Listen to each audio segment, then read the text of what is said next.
Is Gudrun Feigl, did I say it right? Feigl, yes. Feigl. And she owns the Mount Pleasant Herbary, and there's a website you can go to, mountpleasantherbary.com, to find out more what she does. She has handmade botanical products on that, and I went to the website and it's beautiful. So, welcome to Gudrun. Thank you, Cease, for inviting me to your green cleaning event. As she already said, my name is Gudrun. I'm passionate about everything that has to do with herbs, from making herbal soaps to herbal teas, and also especially cleaning with herbs, or putting them in my cleaning products that I make myself. I'm the owner of Mount Pleasant Herbary, and you can find me at local farmers markets in Callicoon or Berryville, New York, and in the wintertime also at the Cooperage in Lonsdale, and at local craft shows. There's some herbal tea blends. I'm originally from Germany, as you might hear from my accent. And when I moved here 13 years ago, I really missed the variety of herbal tea blends I could choose from in Germany. So after my daughter was born, I stopped working as a social worker. I wanted to be a stay-at-home mom, and that's when I started to grow my own herbs and package them into the herbal tea blends. And I started making the herbal soaps, and that's how my business started in 2009. So today I would like to focus on how to use herbs in natural cleaning products. Janet later will talk about the benefits of baking soda and lemon juice and all that good stuff. And I talk about that a little bit too, but my focus is on how to make cleaning products, especially with herbs. And if you get inspired today, or if you would like to learn more, there's a workshop coming up at the Cooperage next Tuesday. It's called Green Cleaning, I believe, too. And there's 16 spots and 11 are taken. So if you would like to do a hands-on workshop where you make some of the things we see today, but in addition, some other things, like for example, we'll make tabs for your dishwasher, things like that. You have to call the Cooperage, and the phone number is 253-2020, 2020. Can you say that again, please? 253, like 570-253-2020. What time is it on Tuesday? It's from 7 to 9 as well. So I want to talk about 5 herbs that have naturally occurring antibacterial, antimicrobial properties. And that's thyme, sage, rosemary, lavender, and lemongrass. Thyme, for example, contains thymol. It's a natural phenol with powerful and proven antibiotic and disinfectant properties that will kill common household germs. And thymol is at least 18 times as effective as phenol, which is the stuff that's in common household cleaners. Sage also contains a natural phenol. It is effective on germs and also has antifungal properties. Rosemary contains camphor, which is a powerful antimicrobial. Lavender has gentle germ-fighting power. It can also be used as a disinfectant and as an insect repellent. It is antiseptic and a natural antibiotic, sedative and detoxifying. And finally, lemongrass is antimicrobial and is a good sanitary disinfectant. So if you happen to garden and have an abundance of these herbs that I just mentioned, then feel free to use them in your cleaning products and add some of the benefits to your cleaning stuff. First, I would like to show you how to make an herbal vinegar. So what I did here is I added thyme and lavender. And for the people who were there last year, they saw how this was turning into an amazing red color. It didn't happen this time because what I did last time, I used dried thyme. And what I did last night, I thought, oh, I have all this thyme in my garden. So I went last night and just snipped the fresh thyme and put it in, and it didn't turn red. So my learning experience was, you need to use the dried thyme in order to get it was amazing, right? It was this beautiful Yeah. red color. It was really impressive. And of course, I'm very disappointed today that it's just like, I don't know what. But it's still effective. And usually, if you use dry thyme, use 1 cup for a quart of just common vinegar, like the cheap one, and a cup of lavender, but you do not need the lavender to get the red color. So you let it sit 24 hours, and then you strain it, and then you have a cleaning product Can you that say the smells nice. proportion again? Can you say the proportion again? I have recipes here for you to take home, so it's on there. Okay. Yeah, so don't worry, you don't have to write it right down. So, but you can just put it in, you strain it, put it in a spray bottle, and use it to wipe down your counters, the kitchen, the sink, the bathroom, wherever you need some cleaning. And this is the base, and yeah, here I made some with sage, because just be creative, whatever you have in your garden. I mean, you can also order herbs online if you don't have a garden. There is this website, mountainroseherbs.com, where you can buy dried herbs in bulks, like you can buy them by the pound. And that's, I find, the most, what would you say? Like economic, thank you. Economic way to buy. But this I made with sage, and as we just learned, sage also has antimicrobial properties, so that works as well. And once you make that, you can do all kinds of things. Like what I really love, and I want to show you, are these cloths that you could just make from whatever you have at home. If it's like an old sheet or an old sweater that you want to cut up, you can just cut it in these 10 by 10 or 12 by 12 pieces, and then soak it in this mix of the vinegar that we made, lemon juice, and then I used essential lemon oil and essential lemongrass oil. And we can just pass this around, you can smell it. What are they used for? These are used for anything. You can just store it in this jar. So you soak it 30 minutes, and then you squeeze out the solution, and then they're wet, and you just store them in a jar like this, and they will stay fresh in there for a long time. They will not get moldy because of the essential oils that are in there. So anytime you need a quick cloth to wipe down anything, you just take it out of the jar. And the solution that you squeezed out, you can save in your refrigerator and then re-soak it. And when you have used one, you just throw it into your laundry and wash it and then re-soak it. Can we use it as dryer sheet? They're all wet, so dryer sheet we'll talk about later. But if you would just want to pass this around, and it's made with essential oil, so be careful. If you might be allergic, don't take a big sniff. Just gentle. It's lemongrass and lemon oil. And essential oils you can buy at health food stores in small quantities, which is usually enough for a single house, like a family household. If you want big quantities, there's a website called wholesalesuppliesplus.com. That's where you can buy essential oils in bigger quantities.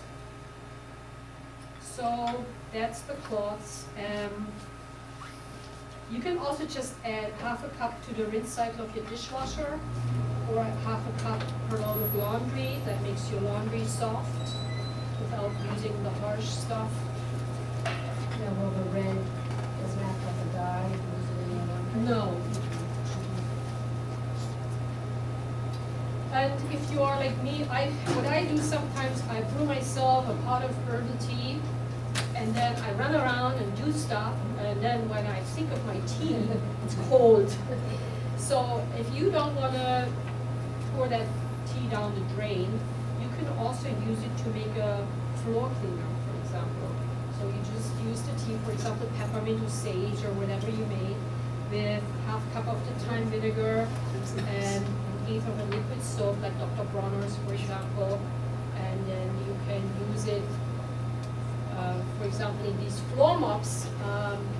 I don't know if you know these mops that have these refillable, these plastic attachments, and you just press a button and spray. And I bought one of those because I like it, because it's fast. But when I ran out of the liquid that was in there, the good cleaner, what was in there, I did not go out to buy a new one of these plastic things. I just made my own floor cleaner and I filled it up. And it works just as fine as the conventional stuff. So it's a very economic way, because it's expensive if you have to buy these plastic things all the time. So then some other ideas. I do have here a cleaner that's just made with baking soda, a tablespoon of salt, and then some rose petals that I was grinding up in my coffee grinder.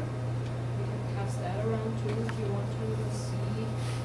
It's not much to see. It does make it lightly pinkish, but I mean, you do not have to add the roses. It's just a fun thing to do. You can also just use the baking soda, but Janet will talk about that. It's just, also maybe makes a nice gift. I don't know if you want to pass it around, and you can touch it and feel it if you like. It's really cool. And that is used for what? This is just used for cleaning your bathtub, for example, and everywhere where you have to scrub a little more. Okay. Then I have here a carpet freshener that's made with lavender. It's just baking soda, cornstarch, and lavender flowers. You just sprinkle that on your carpet and let it sit overnight, and then the next morning vacuum it out with your vacuum cleaner, and it just refreshes your carpet. Excuse me, can I ask you something?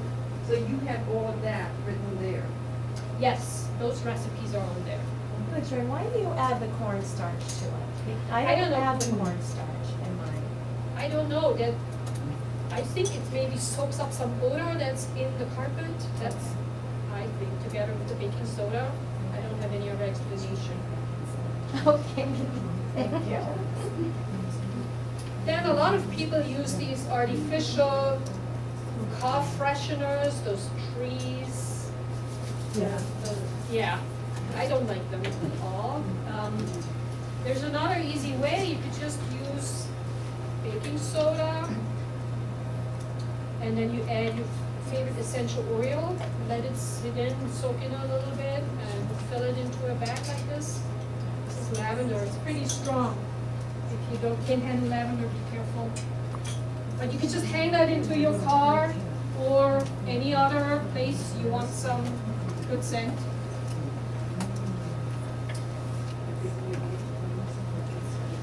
And this brings us to the usage of herbs as air fresheners. As we just learned from Dr. Noakes, their conventional ones are not very healthy. So what I have here going is like a mix of, I don't know if you can smell it at all, but what I did is this is 2 quarts of water. I cut up 2 lemons, and then I went into my garden and there was some mint coming up, some spearmint and some bee balm, and I threw it in there with some cinnamon and some star anise. But you can be creative and use anything you have and just put that on your stove. If you feel like your house doesn't smell so good, this is a very gentle way. It's very subtle, but it will clean your air without being toxic. It's very simple too. Or if you have a wood stove going, for example, you just throw, some people have a pot sitting on top, you just throw in the lemons, cut up.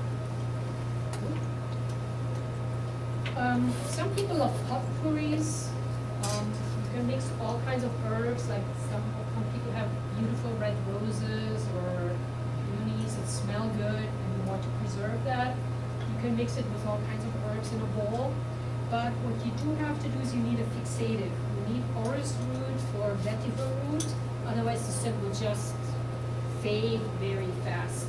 So it's a little tricky to make a potpourri that really lasts a long time. And what else? Yeah, there's lavender sachets. This is just, you can make them yourself too. Just organic lavender I have in here, it also makes for a great moth repellent. Like the mothballs, I don't think they're too healthy either. No, right? So, and they don't smell good. I mean, I don't even know how people live with them, but if you want to repel moths, just put some lavender in your attic box wherever you keep the clothes, and this will repel the moths as well as the mothballs. And those you can also use as dryer in the dryer. So you could just make yourself these, just sew them up if you or buy them, but you just throw them in your dryers and make your laundry smell good. And then there's one more thing, is a dream pillow. If you have herbs in your garden, this is made with lavender, spearmint, red roses, some buckwheat hulls, and then mugwort, which is supposed to help you dream or remember your dreams, but that's optional. People love it, you just tuck it into your pillowcase, and when you put your head on the pillow, you smell of the herbs and this is your health. Then, since I am a soap maker, I have to say a few words about store-bought soap versus handmade soap. Some people say, how could this bar of soap be so expensive? $6. But, and then at the store, when you buy it, it's 99 cents. But if you look closer at the labels, a lot of those soaps in the store do not even say that they're soaps. They're labeled that they're detergents. And that's because there's not much in there anymore that comes close to a real bar of soap. What those big soaps companies do is they extract the glycerin that occurs naturally in a bar of soap when you make it, and that is the moisturizing part of the bar of soap. They extract the glycerin and sell it to companies who make moisturizers, which people need when they wash themselves with a bar of soap that dries out your skin. And that way they can make more money. But if you make soap the way I do, the glycerin stays in there naturally, and it's moisturizing. So, and usually the soap is made with animal fats or vegetable oils. Some soap makers use goat's milk or other milk. And so it's pretty much all natural stuff. You do need lye to make soap, but if a bar of soap is made the right way, the lye just turns the oils into soap, and this is then gone at the end of the process. So, yeah, just a word about that. Then I would like to say something, since it is spring and everybody thinks about spring cleaning, I would like to say something about spring cleaning your body. Because right now, when you go outside, there is an abundance of stinging nettle and dandelion. And some people call them weeds, I call them herbs, because I think they're both amazing. Like the stinging nettle, for example, is full of minerals that are good for your body. For example, 1 cup of dried nettle contains 500 milligrams of calcium and potassium and other trace minerals that are just nourishing. And if you would like to do like a spring cure with nettles, I recommend that you make a strong tea. The best thing is to let it sit overnight. And it won't look that nice. It will look darkish, almost black. But you can sweeten it with some honey, or you can use some other herbs like peppermint to make it taste better. But if you drink that for a week or so, or as long as you can, you will feel how it's energizing your body. I would just encourage you to try it and see what it does and if you like it. And the other herb is the dandelion, which is cleansing for your liver and kidneys. It does taste bitter, but that's the part that is good for your organs. And it's nice if you make yourself a salad, you just snip up the leaves and throw them in. That way they are slightly bitter, but it's not the whole thing that tastes bitter. Is the flower? The flour is edible too, yeah, and a lot of people use it to make like a syrup, for example, or even like a wine, dandelion wine. Yeah, and what's very delicious is when the buds just come up, when they're still closed, you just pick them and fry them in butter. That's very delicious. You can just sprinkle it over your salad. Yeah. And with the nettle, it's also, like, you could cook it like spinach, like with some garlic and some onions, and just fry it in the pan. And it's very delicious. Don't you have to do something to get rid of the stinging Yeah, first? thank you for saying that. Yeah. As soon as you add heat to it, or when you dry the herbs, the nettle, the stinging will go away. Oh, okay. Like when you harvest it, you need gloves, but as soon as it's dry, you can touch it and crumble it up. Or if you pour boiling water when you eat, it will not sting you, and it will not sting you then when you eat it. And you can also make a delicious soup, just with some onions, garlic, and some chicken broth. Put some bread cubes that you saute in butter on top. It's really good. So, this is pretty much it.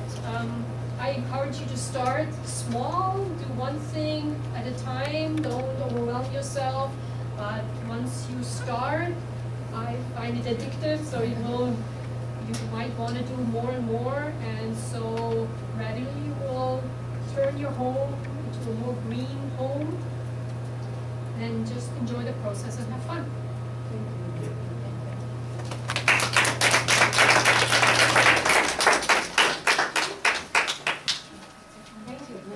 That's excellent. Our next speaker is Janet Brown, and she's part of Greenleaf Cleaning Partners. Well, she's the owner of Greenleaf Cleaning Partners. Her daughter Taylor is here to help her in some form. I'm not sure exactly, I guess maybe doing the computer part.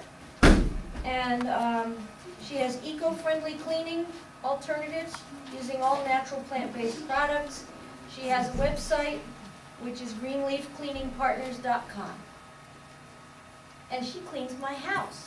And she does Can you a give her really my nice job. address? So, thank you, Janet.